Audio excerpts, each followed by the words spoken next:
Hello everyone, कैसे हैं आप सभी लोग। आप सभी का फिर से एक बार स्वागत है हमारी इस कक्षा में। और हम लोग भारतीय संविधान और राज्य व्यवस्था को बिल्कुल विस्तार पूर्वक पढ़ने और समझने की कोशिश कर रहे हैं अपने एंड पे। और गाइस, जो मेरे एंड पे पॉसिबल है डेफिनेटली मैं उसको करने की पूरी कोशिश कर रहा हूँ मैं, ठीक है।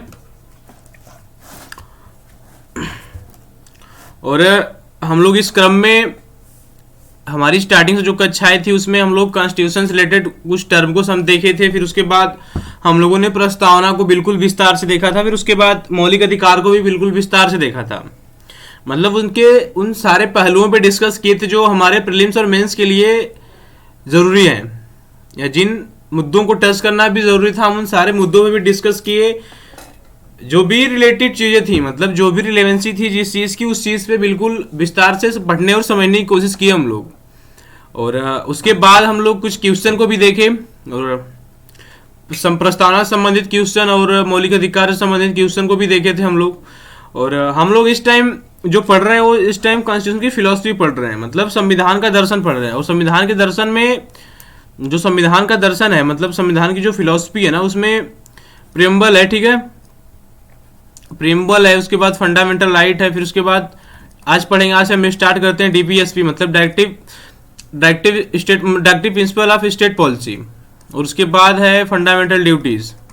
ओके, तो इस चीज को अगर हम लोग कवर कर लेंगे तो मतलब संविधान का जो दर्शन है एक बड़ा भाग है, और सबसे जटिल भाग यही होता है। मतलब इसी को समझने के लिए सबसे ज्यादा जटिल, मतलब इसको समझने में ज्यादा जटिलता आती है। अगर हम इसको समझ ले रहे हैं तो बाकी की चीजें, आगे की चीजें तो बिल्कुल आसान है, ठीक है। वो तो फिर समझ लेंगे अपन आराम से, कोई दिक्कत वाली बात होनी नहीं है अपने को यहाँ पे, ठीक है। और एक चीज है कि अपन जो भी पढ़ रहे हैं ना यार, मतलब जो भी है अपन ऐसे जो भी समझ रहे हैं, पढ़ने की कोशिश कर रहे हैं अपने एंड में ना, मतलब ठीक है, मेरे पास बहुत एक्सपीरियंस नहीं है पढ़ाने का। और लेकिन हाँ, एक चीज है कि एग्जाम हाल में ये तुम्हारा क्वेश्चन जरूर बना देगी मेरी क्लास।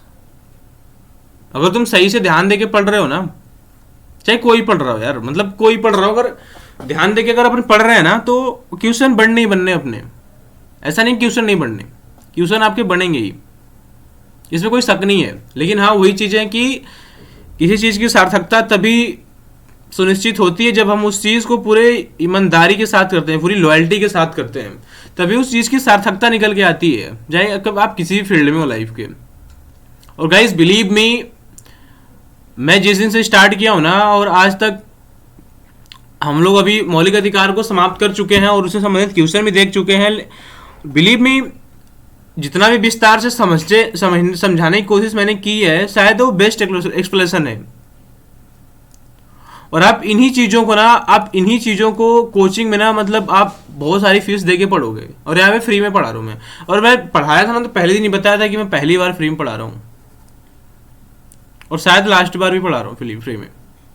पता नहीं इसके बाद मैं पढ़ाऊँ कि नहीं पढ़ाऊँ, फिर दोबारा आऊँ कि नहीं है यूट्यूब पे। लेकिन अगर आया भी ना तो बहुत लेट आऊँगा। तो जो भी पढ़ रहा है ना, इसको बिल्कुल ईमानदारी से पढ़े यार, क्वेश्चन बन जाएंगे उसके, इसकी गारंटी है कि हाँ, मैं उस लेवल का जरूर पढ़ा के जाऊंगा कि क्वेश्चन जरूर कन्वर्ट होंगे तुम्हारे। चाहे स्टेट पीएससी दे लेना आप, चाहे यूपीएससी दे लेना, क्वेश्चन कन्वर्ट हो ही जाएंगे आपके, ठीक है। हाँ, मैं ये दावा नहीं कर सकता कि मैं 100% करा दूंगा, लेकिन हाँ, अगर 100% आ रहा है तो आप 90% तो कर ही सकते हो, ठीक है। मतलब हाँ, कहाँ से, मतलब जी हाँ। तो बिलीव मी, अगर एक चीज़ है कि वही, अगर डॉक्टर की दवाई पे है, डॉक्टर से दवा ली हो तो उस पर बिलीव करना सीखो, वो डेफिनेटली हेल्प करेगी, और आप खुद को एक बेहतर स्थिति में पाएंगे। अगर आपको इसके बाद भी अगर ऐसा लगता है ना, किसी को भी, मैं पहले दिन से ही बोल रहा हूँ कि मेरे पढ़ाने के बाद अगर किसी भी एनी वन पर्सन को अगर लग रहा है थोड़ा सा भी कि हाँ, यहाँ पढ़ने से मेरा टाइम वेस्ट हो रहा है, ऐसा कुछ भी हो रहा है, उसको थोड़ा सा भी शक हो रहा है ना, तो डेफिनेटली वो डिनाई कर सकता है यार। अपना टाइम वेस्ट मत करना यहाँ पे आके, क्योंकि टाइम तुम्हारा बहुत इंपॉर्टेंट है। किसी भी लाइफ में हो आप किसी भी फील्ड में हो, आप प्रिपरेशन कर रहे हो ना, तो इस टाइम पे टाइम बहुत इंपॉर्टेंट होता है, और उसकी वैल्यू हमें हमेशा समझनी चाहिए।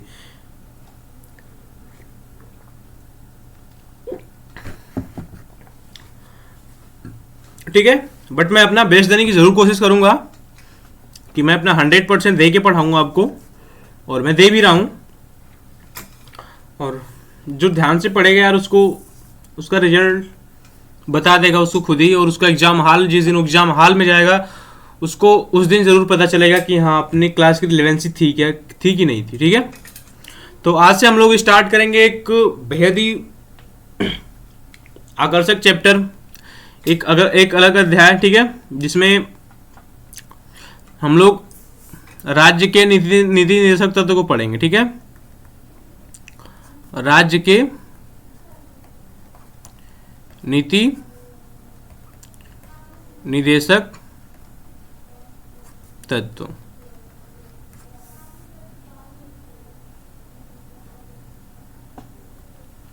ठीक,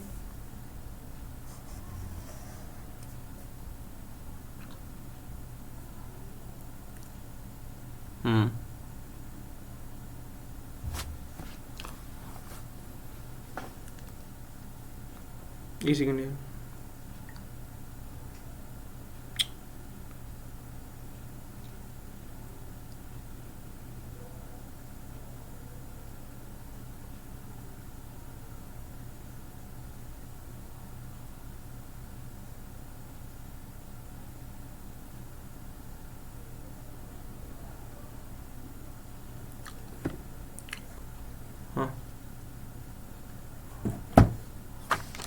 ठीक है, तो हम लोग आज से स्टार्ट करते हैं राज्य के नीति निदेशक तत्व। ठीक है, हाँ, आप इसको लिख लो कि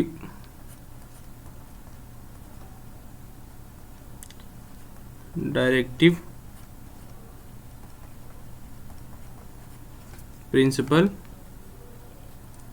ऑफ स्टेट पॉलिसी।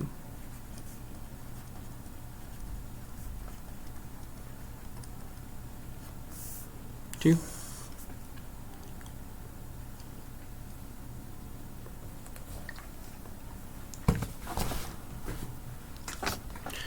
आज हम लोग राज्य के नीति निदेशक तत्व को स्टार्ट करते हैं, उसको पढ़ने और समझने की जरूर कोशिश करते हैं। ठीक है, कि इसमें क्या प्रावधान है और इसका क्या मतलब है।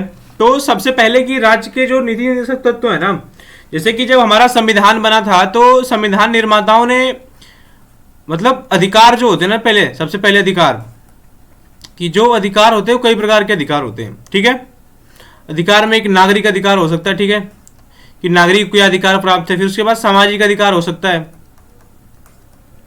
ठीक है, राजनीतिक अधिकार हो सकता है, मतलब सिविक, हाँ सिविक राइट्स, सोशल मतलब सोशल राइट, पॉलिटिकल राइट। फिर उसके बाद इकोनॉमिकल राइट, आर्थिक न्याय मतलब आर्थिक अधिकार। तो अधिकार है, ठीक है, जैसे हमारा जब संविधान बना था ना तो संविधान में सबसे पहले अधिकार दिए गए थे, और कुछ अधिकार देखिए जो डीपीएसपी है कि जैसे जब अधिकार दिए गए थे तो सबसे पहले अधिकार को दो रूपों में बांटा गया था। जैसे कि कुछ अधिकार को भाग 3 में रख दिया गया और कुछ अधिकार को भाग 4 में रख दिया गया। डीपीएसपी एक तरह के अधिकारी हैं, लेकिन इसमें और इसमें अंतर है। ये इनफोर्सेबल है, मतलब ये प्रवर्तनीय है, मतलब इनको आप जैसे सब जब संविधान बना था तो उस टाइम पे ही सारी चीजें निहित नहीं थी। उस टाइम पे हमारे देश का पहले से शोषण हुआ था और ब्रिटिश ने हमारे देश का बहुत ही अच्छे शोषण कर लिया था। तो उस टाइम पे वो परिस्थितियां नहीं थी कि जो राज्य के नीति निदेशक तत्व मतलब जो और भी चीजें उनको भी लागू किया जा सके। मतलब देश उतना सक्षम नहीं था, सरकार उतनी सक्षम नहीं थी कि हम उन सारी चीजों को इन्वॉल्व करें अभी से ही।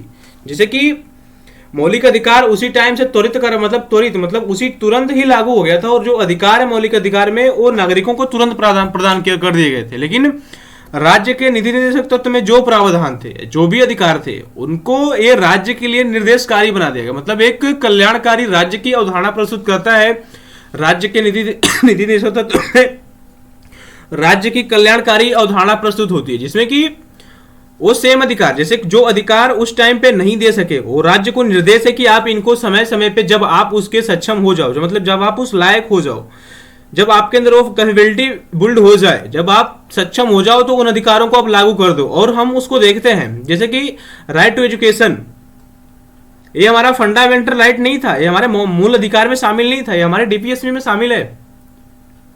लेकिन हम इसको, जब राज्य उस कैपेबल हुआ, जब राज्य सक्षम हुआ, तो उसको मौलिक अधिकार बनाया कि नहीं बनाया? बनाया ना, उसको मौलिक अधिकार में शामिल किया, और वो हर व्यक्ति के लिए इनफोर्सेबल हुआ, मतलब हर व्यक्ति उसको उसके मतलब उसकी मांग कर सकता है। तो जब संविधान बना था ना, तो कहीं ना कहीं ये भी जो डायरेक्ट मतलब जो भाग 4 में रखे गए थे, इसको आप बस अभी समझ लो, बैकग्राउंड है, अभी हम लोग डिटेक्ट कर लेंगे इसको, कि भाग 4 में राज्य के नीति निर्देशक तत्व को शामिल किया गया था। मतलब भाग 4 में डीपीएसपी को शामिल किया गया था, जिसमें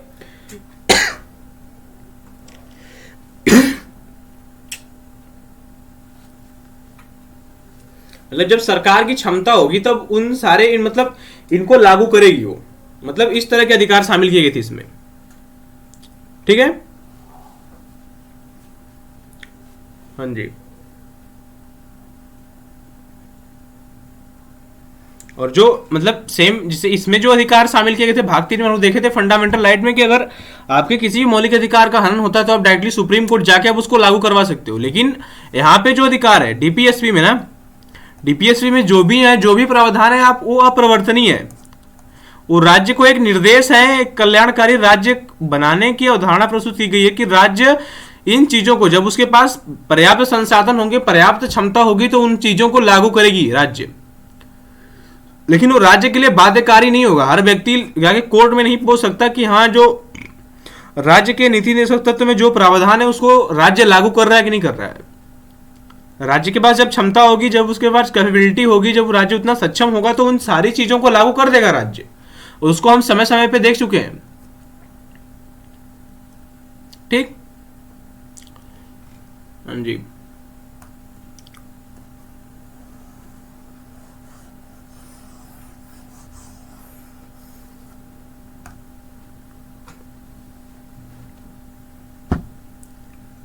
देखिए,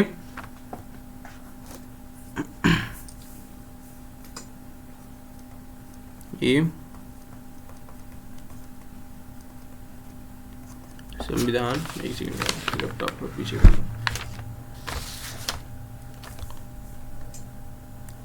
ये संविधान के भाग 4 में पाया जाता है। यह अनुच्छेद 36 से 51 तक है। ठीक, इसको आयरलैंड के संविधान से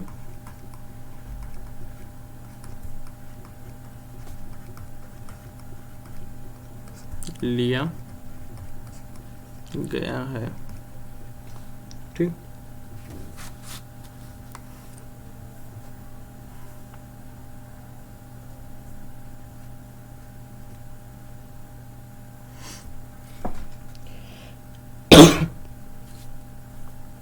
यह सरकार को दिया गया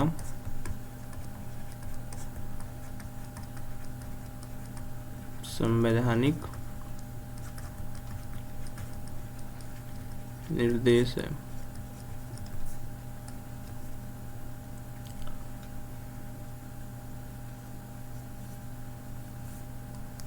यह गैर न्याय उचित है।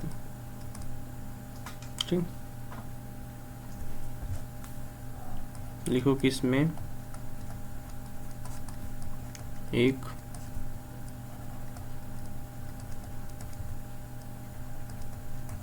कल्याणकारी राज्य की भावना समाहित है।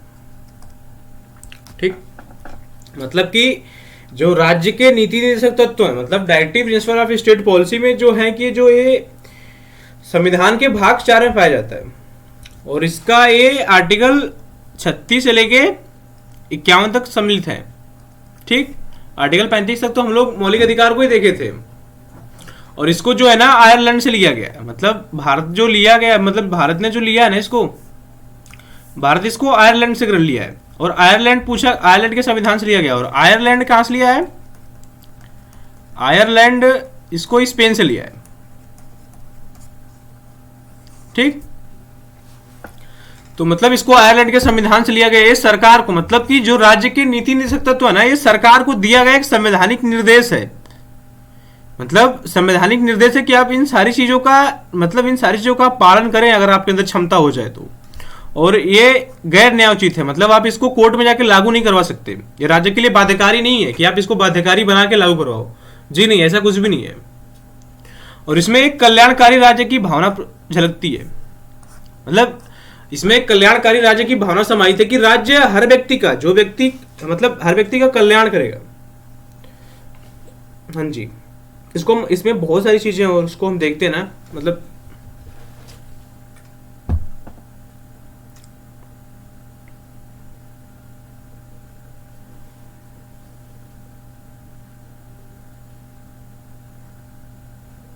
हाँ, और इसमें लिख लो कि कल्याणकारी राज्य से तात्पर्य, मतलब इससे जो है ना, इससे कल्याणकारी राज्य से तात्पर्य क्या है कि ऐसी सरकार, ऐसी, मतलब ऐसी सरकार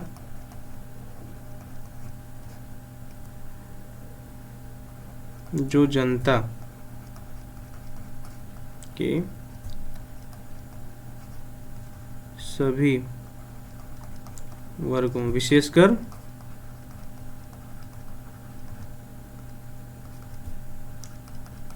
वंचित वर्गों, विशेषकर वंचित वर्गों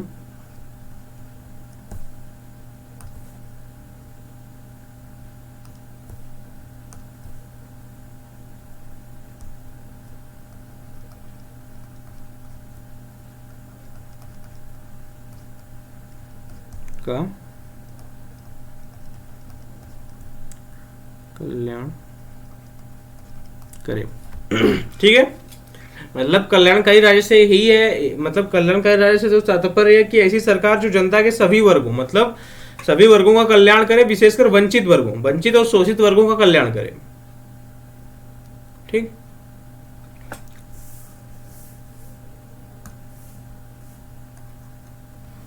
और लिख लो इसमें कि राज्य के नीति निदेशक तत्व में संविधान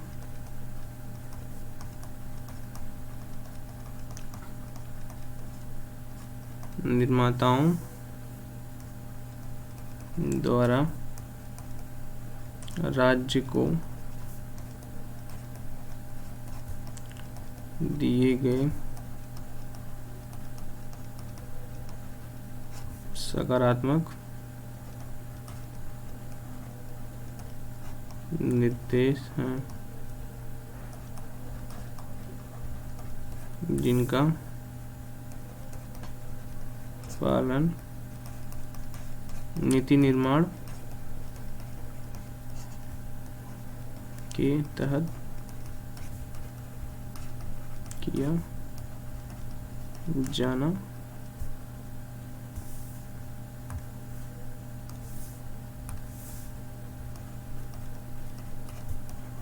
जरूरी है। मतलब राज्य के निर्देश संविधान निर्माताओं द्वारा राज्य को दिए गए सकारात्मक निर्देश हैं। जब हमारा संविधान बन रहा था जो हमारे संविधान निर्माता थे, तो क्या उनके दिमाग में ऐसा नहीं आया था कि हमारे शिक्षा के अधिकार को एक मौलिक अधिकार बना दिया जाए? क्या वह नहीं चाहते थे कि शिक्षा को एक, मतलब हर व्यक्ति भारत का शिक्षित हो, हर नागरिक शिक्षित हो? ऐसा चाहते थे ना वो पहले भी चाहते थे कि हर किसी को रोजगार मिले, हर किसी के पास पैसा हो, मतलब हर जो मतलब ब्रिटिश काल में जो झेले थे, जिन जिन चीजों का वो सामना किए थे, जिन मतलब जितनी भी खराब परिस्थितियां थी जिसमें स्वतंत्रता शामिल नहीं था,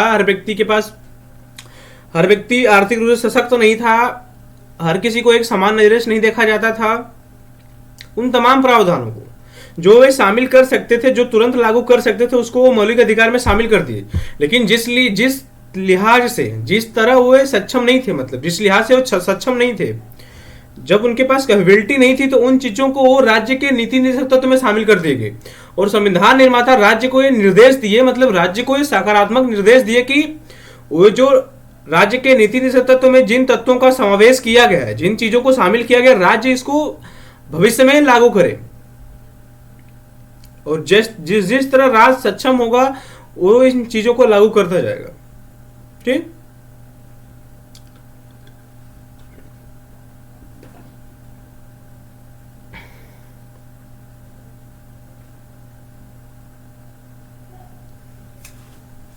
जी हाँ,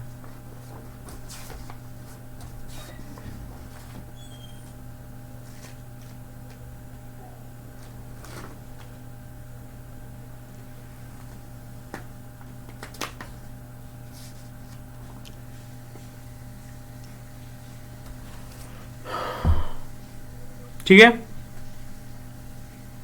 इतना समझ में आएगा आई थिंक आपको।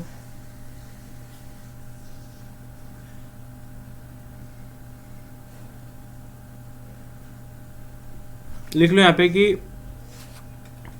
अगर कोई पूछे कि ये गैर न्यायोचित क्यों है, देखिए गैर न्यायोचित क्यों, मतलब कि इनको गैर न्यायोचित क्यों किया गया। लिखो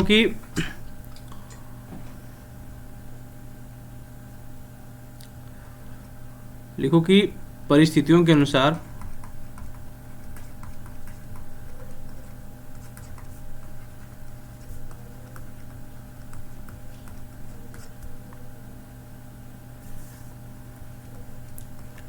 पर्याप्त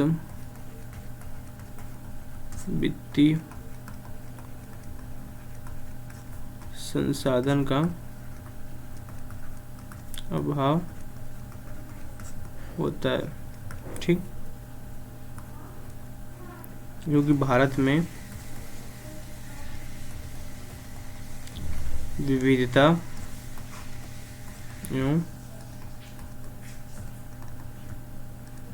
पिछड़ापन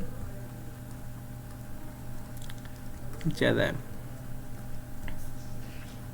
और इस पे लिख लो कि राज्य को अनावश्यक भार डालने से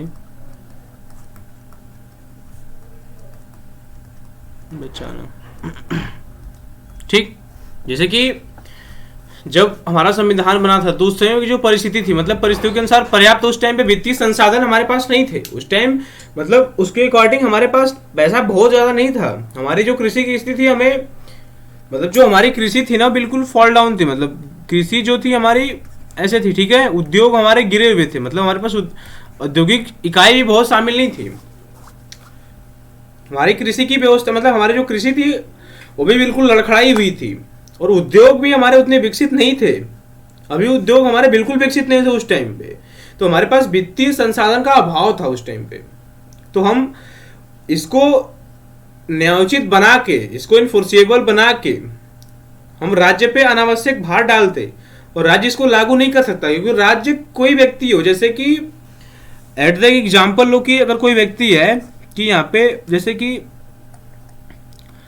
यहाँ पे इनको अपन मतलब समझ लो कि इनके पास कुछ चीजें हैं। ठीक है, इनके पास बहुत सारा दिमाग है, तो इनको कुछ दे देते हो, कहते हैं कि आप ऐसा करो कि आपकी थ्योरी में बहुत सारा पैसा है, लेकिन आप जब तकनीकों का जो इस्तेमाल कर लेंगे, आप थोड़ा समय बीत जाएगा तो आपके पास कौशल हो जाएगा।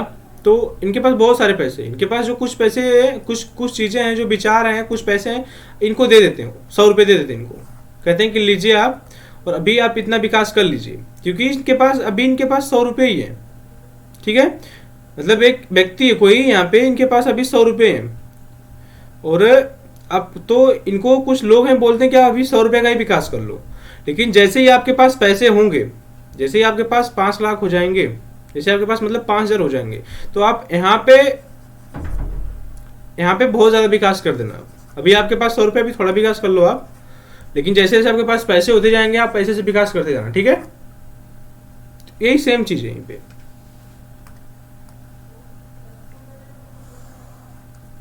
राज्य के पास जैसे जैसे राज्य सक्षम होता जाएगा वैसे वैसे वो राज्य के नीति निषेध तत्व में जो भी तत्व समाहित हैं उनको वो बिल्कुल लागू करते जाएगा।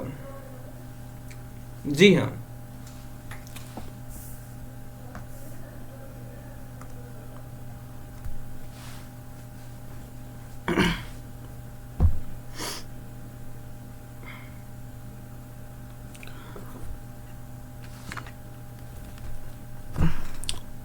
अब लिखते हैं हम लोग आर्टिकल, ठीक है।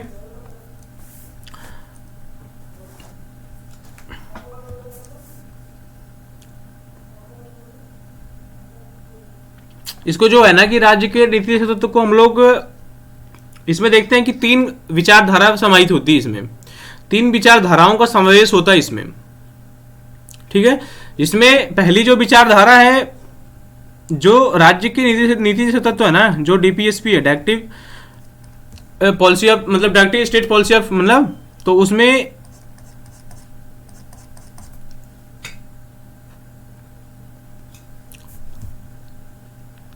हाँ होता है उसमें, ठीक है। तो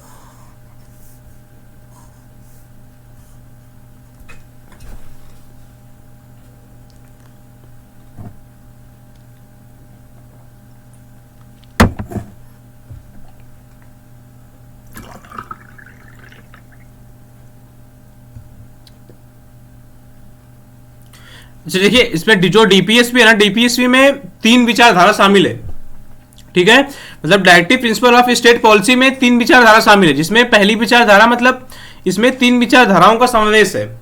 इसमें समाजवादी विचारधारा, ठीक है, समाजवादी, ठीक है, गांधीवादी और उदारवादी, इसमें 3 विचारधाराओं का समावेश है।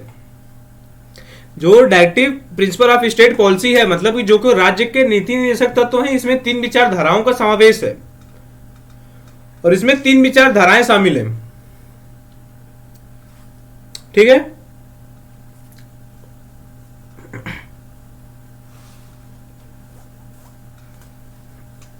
जिसमें पहली विचारधारा क्या है, समाजवादी विचारधारा, ठीक है। इसको यहां से लिखते हैं ना, मतलब आप समझ लो कि इसमें 3 विचारधाराएं हैं, ठीक है।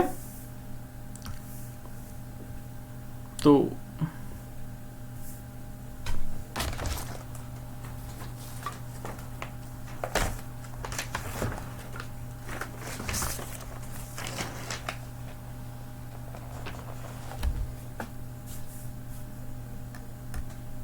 इसमें जो आर्टिकल है आप देख लो यहाँ पहले कि इसमें आर्टिकल 39B देखेंगे अभी सभी आर्टिकल को, ना आप टेंशन मत लो। आर्टिकल 39B, 39C, 43, 2, 43, ठीक। और गांधीवादी में आर्टिकल 40, 47, 48, ओके। और उदारवादी में बहुत सारे आर्टिकल 44, आर्टिकल 49, आर्टिकल 50, ठीक है, आर्टिकल 41, बहुत सारे ना।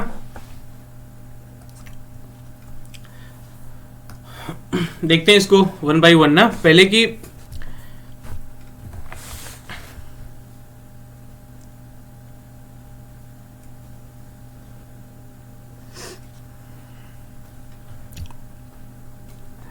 पहले समझ लेते हैं इसको कि समाजवादी समझ लेते हैं ना।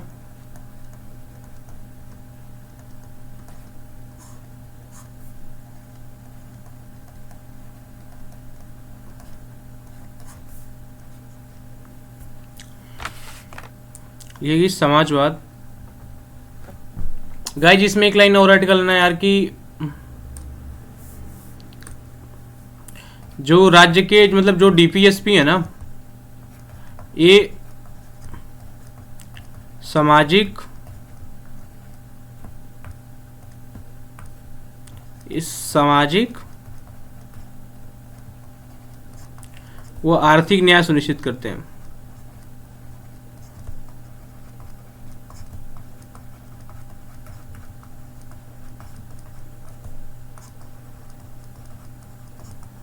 और जो फंडामेंटल राइट थे हमारे, वो क्या क्या सुनिश्चित करते थे? राजनैतिक अधिकार। ठीक, इसको आप इन्वॉल्व कर लेना। तो समाजवादी क्या है? मतलब समाजवादी से इसे तात्पर्य लिखे कि इसे तात्पर्य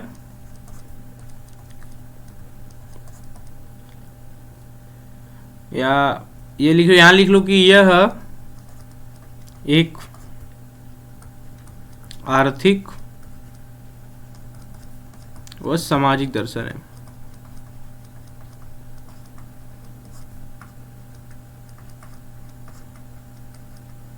ठीक, इसे तात्पर्य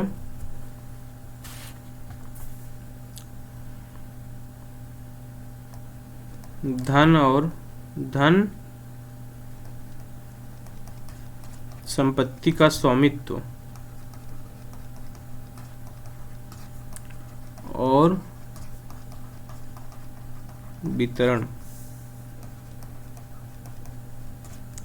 समाज के नियंत्रण में रहे। मतलब आर्थिक, सामाजिक और वैचारिक दृष्टिकोण से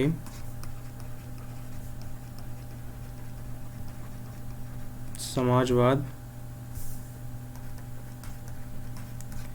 निजी संपत्ति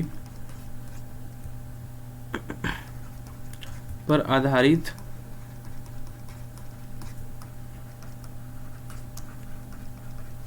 अधिकारों का विरोध करता है। ठीक, अब समाजवादी में इतना लिख लो। ठीक है,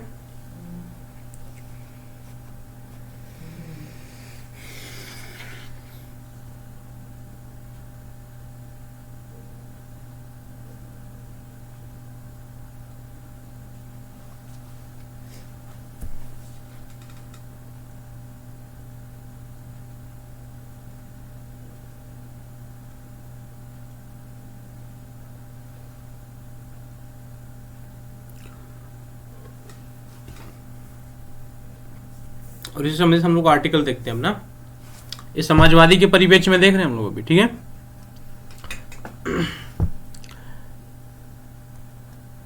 आर्टिकल 39 बी। ठीक, जी हाँ,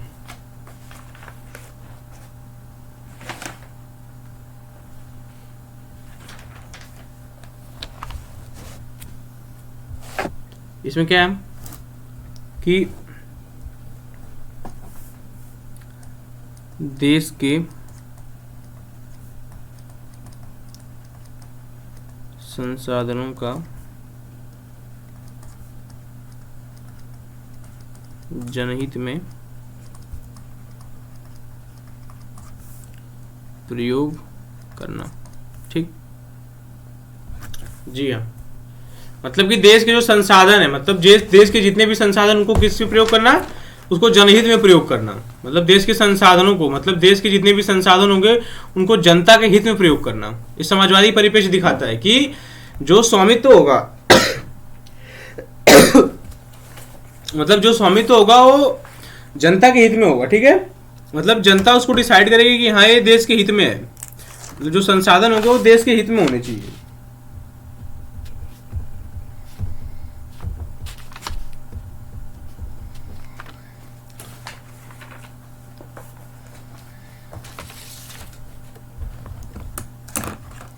ठीक,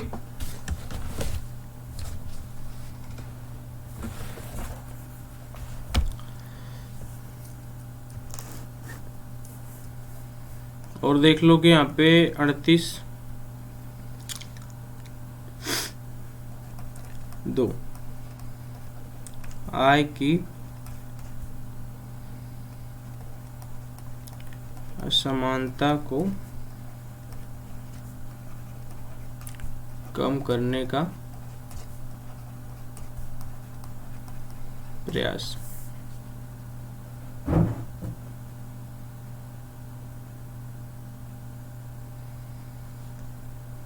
या अवसर की असमानता को कम करने का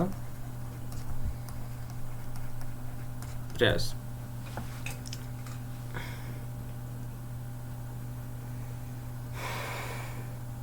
ठीक, मतलब जो आय की असमानता है, जैसे कि किसी के पास अगर 1 लाख है तो किसी के पास 1 करोड़ है, तो जो आय की असमानता है उसको कम करने का प्रयास किया जाएगा राज्य द्वारा।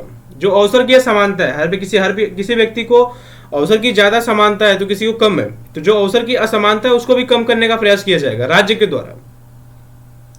अब आय की असमानता तुरंत कम नहीं किया जा सकता, जैसे कि इनकम टैक्स के द्वारा इसको कहीं ना कहीं व्यवहारिक तौर पे देखते हैं हम लोग कि हाँ, इनकम टैक्स लेके किसी व्यक्ति के पास ज्यादा है तो उसको इनकम टैक्स देना पड़ता है, और इनकम टैक्स से जो टैक्स मिलता है, जो राजकोष में आता है, उससे सरकार अनेक योजनाएं चलाती है, और वो जो योजनाएं होती हैं वो देश में वंचित वर्गों के पक्ष में होती हैं। ठीक है, जैसे फसल बीमा योजना हो गई, मनरेगा हो गई, ठीक है, जन धन योजना, बेटी बचाओ बेटी पढ़ाओ, सर्व शिक्षा अभियान, मिड डे मील, जितने भी योजनाएं हैं वो कहीं ना कहीं व्यक्ति टैक्स से, मतलब जो गवर्नमेंट उसको रेगुलेट कर रही है, और टैक्स के द्वारा ही तो रेगुलेट कर रही है उसको। उसके पास जो गवर्नमेंट के पास पैसा आ रहा है वो टैक्स से ही आ रहा है, और जिस व्यक्ति के पास ज्यादा पैसा होता है वो इनकम टैक्स देता है, वो आयकर देता है। ठीक है, निगम कर देती है कंपनियां। जी हाँ, ठीक।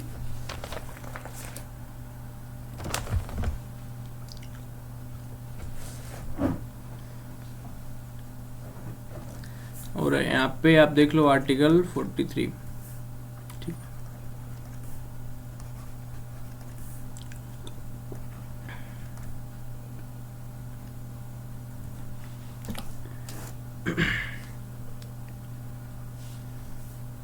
आर्टिकल 43 में क्या है? मजदूरों के लिए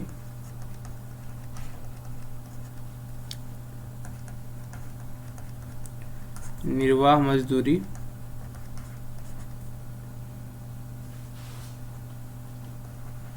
की व्यवस्था करना। मतलब किसी व्यक्ति की न्यूनतम मजदूरी क्या होगी, ठीक है, और लिखो इसमें कि एवं कुटीर उद्योगों का विकास करना।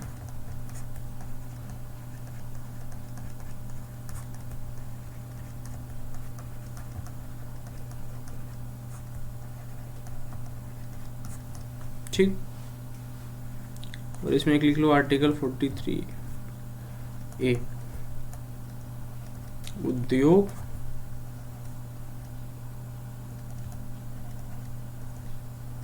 उद्योग के प्रबंधन में मजदूरों की भागीदारी सुनिश्चित करना। ठीक, मतलब कि आर्टिकल 43 में क्या कहते हैं? मजदूरों के लिए निर्वाह मजदूरी, मतलब एक मजदूर की न्यूनतम मजदूरी क्या होगी। आप उसको ऐसे नहीं कि आप उसको कुछ मतलब बहुत कम पैसे देके आप उसे काम करवा सकते हो किसी भी मजदूर से। उसकी हर व्यक्ति की एक न्यूनतम मजदूरी होती है, जैसे हर राज्य में मतलब एक न्यूनतम मजदूरी होती है कि इस व्यक्ति को इससे कम पैसा नहीं दिया सकता। ठीक है, इस मजदूर को दिन भर का जो काम है वो इतने पैसे कम से कम उसको मिलेंगे ही मिलेंगे। इसमें आर्टिकल 43 में शामिल है। और इसमें कुटीर उद्योग, मतलब कुटीर उद्योगों को विकास करना, मतलब कुटीर जो उद्योग है उनको विकसित करना शामिल है इसमें। ठीक है, कुटीर उद्योगों को विकसित करना। ठीक, और उसके बाद क्या आर्टिकल 43 में उद्योग के प्रबंधन में मजदूरों की भागीदारी को सुनिश्चित करना। अगर जो उद्योग है उसके प्रबंधन में अगर मजदूरों की भागीदारी सुनिश्चित होगी तो उनके पास भी आय होगी, और आय होगी तो उनके पास भी अगर आय होगी तो आय की असमानता कहीं ना कहीं कम होगी। ठीक है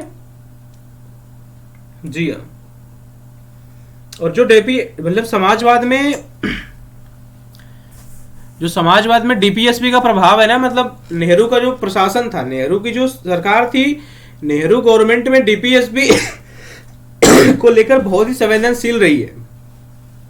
ठीक है, और उसमें देखते हैं इसे लोक नियोजन मतलब नियोजन आयोग का गठन किया जाता है। ठीक है, जिसमें समाजवादी अभिमुखीकरण पे काम किया जाता है। उसमें नेहरू एरा था, उसमें नेहरू एरा में मतलब उसमें जो समाजवादी शब्द है, मतलब जो समाजवादी अवधारणा, जो समाजवादी विचारधारा है, उस पर काफी बल दिया गया था, जिसमें नियोजन आयोग को बनाया गया था। ठीक है हाँ, जो समाजवादी अभिमुखीकरण मतलब समाजवादी दृष्टिकोण से ही काम कर रही थी वो।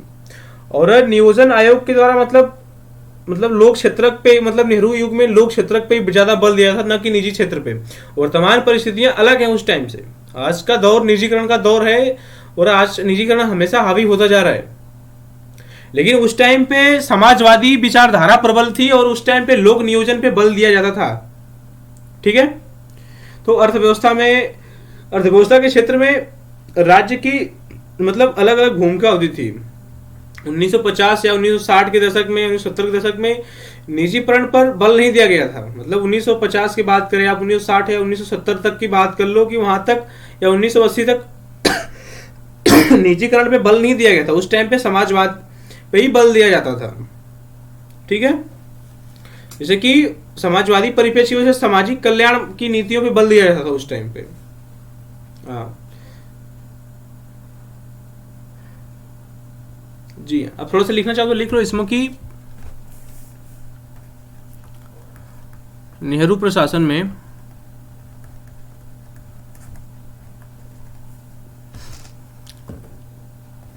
डीपीएसपी पर ज्यादा बल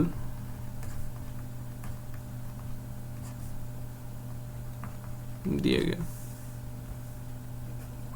जो समाजवादी परिवेश में बात कर रहे हैं हम लोग अभी। ठीक है, इसमें नियोजन आयोग का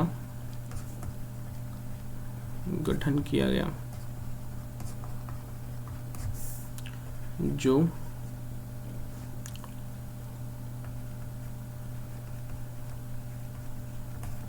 समाजवादी दृष्टिकोण पर काम की। ठीक,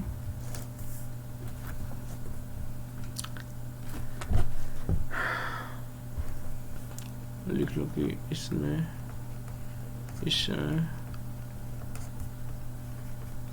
लोक क्षेत्र के लोक उपक्रम पर बल दिया जाता था।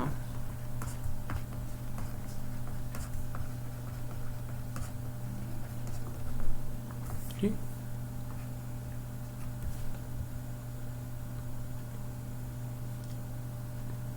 में लिख लो कि लोक क्षेत्र में लोक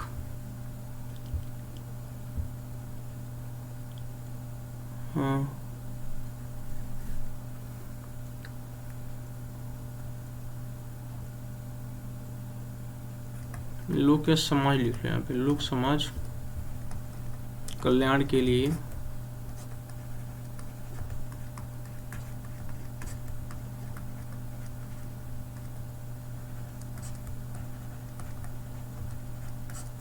अनेक कानून बनाए गए, जिसमें पहला न्यूनतम मजदूरी का कानून,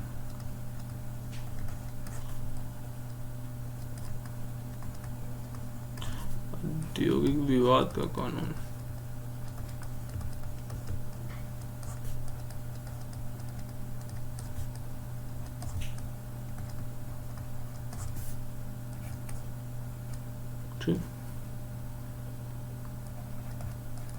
मातृत्व सहायता कानून,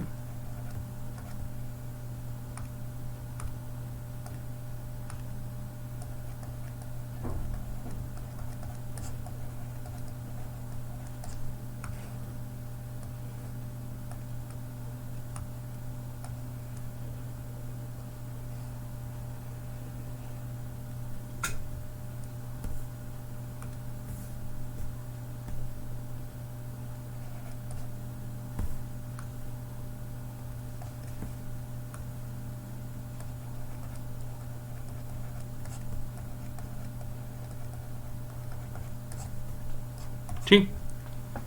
जैसे जो नेहरू का प्रशासन था ना, जो नेहरू का युग था, डीपीएसपी के समाजवादी, मतलब डीपीएसपी के समाजवादी विचारधारा, मतलब समाजवादी विचारधारा पे ज्यादा बल दिया था, मतलब ज्यादा बल दिया गया। और इसमें नियोजन आयोग का गठन किया गया जो समाजवादी दृष्टिकोण पे काम कर रही थी, बिल्कुल बिल्कुल ठीक है। और नेहरू युग में लोक क्षेत्रक पे बल दिया जाता था, मतलब लोक क्षेत्रक पे या लोक उपक्रम पे ज्यादा बल दिया जाता था, पब्लिक सेक्टर पे ज्यादा बल दिया जाता था उस टाइम पे। और उसमें लोक या समाज कल्याण के लिए अनेक कानून बनाए गए, जिसमें न्यूनतम मजदूरी का कानून बनाया गया था, जिसमें औद्योगिक विवाद विवाद का कानून बनाया गया था, जो औद्योगिक वाद विवाद से संबंधित कानून था। और मातृत्व सहायता कानून था उस टाइम पे, जो कि समाजवादी परिप्रेक्ष्य के आधार पे ही वो कानून बनाए गए थे, ठीक है।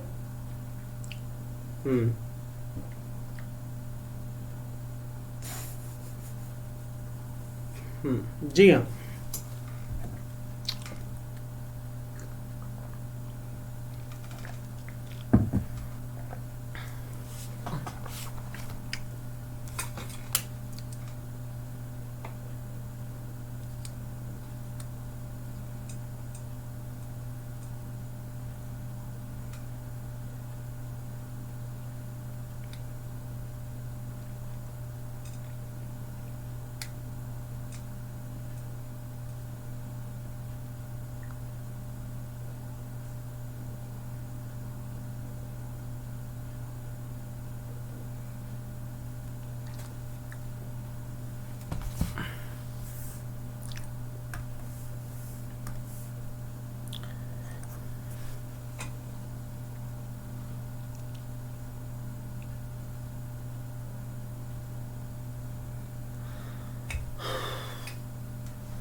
गांधीवादी पढ़ लें आज,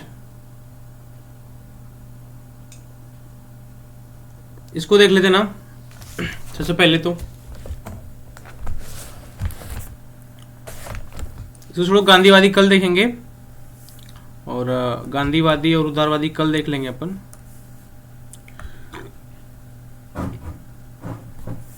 इसमें देख लेते हैं आर्टिकल 36 को, ठीक है। इसमें राज्य की परिभाषा दी गई है।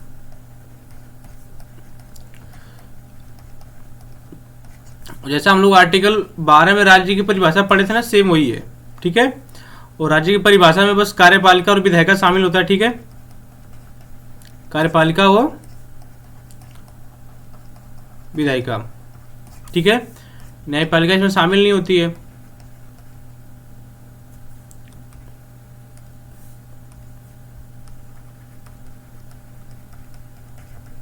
न्यायपालिका इसमें, मतलब न्यायपालिका इसमें शामिल नहीं होती है।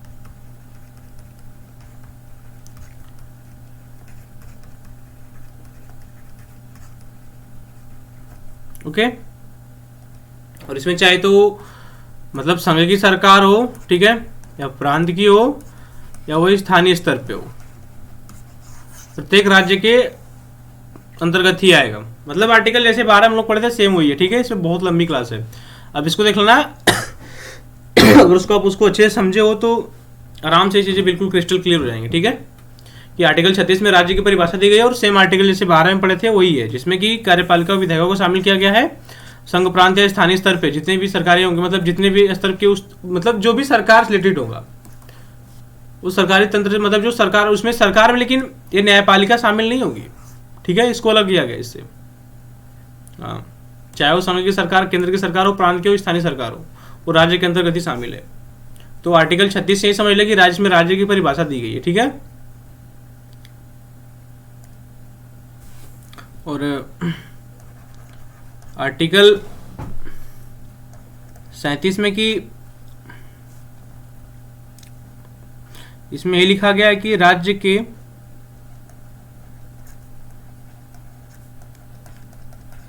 नीति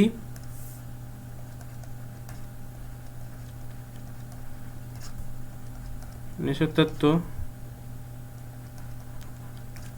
राज्य के शासन में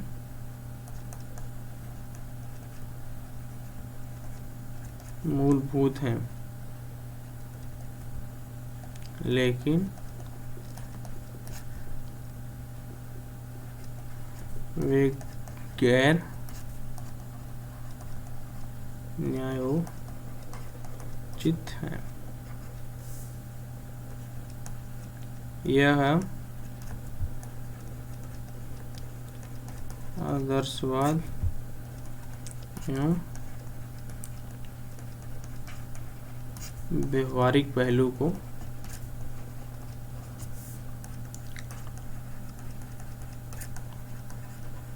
दिखाता है।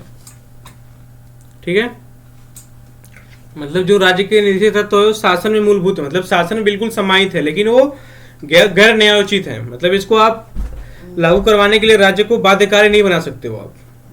ठीक है, ये आर्टिकल 37 की व्यवस्था करके देता है आपको। ठीक है, और ये आदर्शात्मक व्यवहारिक पहलू को दिखाता है, मतलब ये आदर्शात्मक है। ठीक, और ये व्यवहारिक पहलू इसका,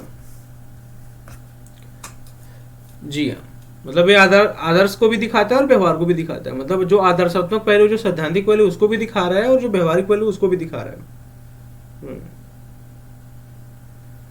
उसके बाद 38 आता है। 38A में हम लोग कल देख लेंगे इसको ना। ठीक है, मतलब कुछ छूटेगा नहीं, आप डोंट वरी, इसके बारे में कोई टेंशन मत लेना। I am here then don't worry.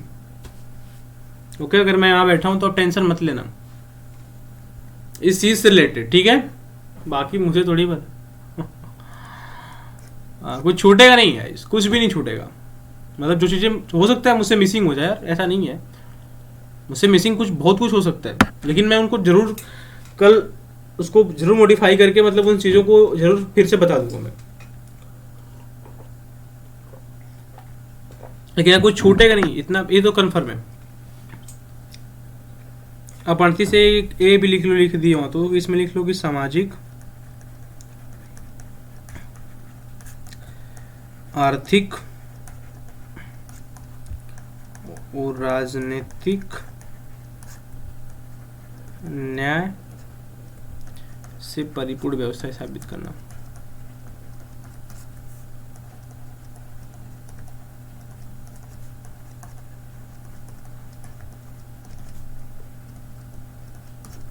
Okay,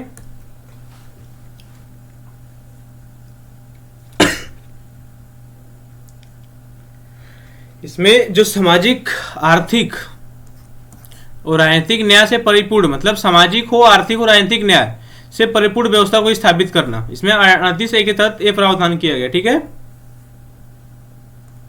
और इसके बाद तो हम लोग समाजवादी परिप्रेक्ष्य में देख ही चुके हैं इसके बाद। ठीक है, 38(2) को देख चुके हैं। ठीक है,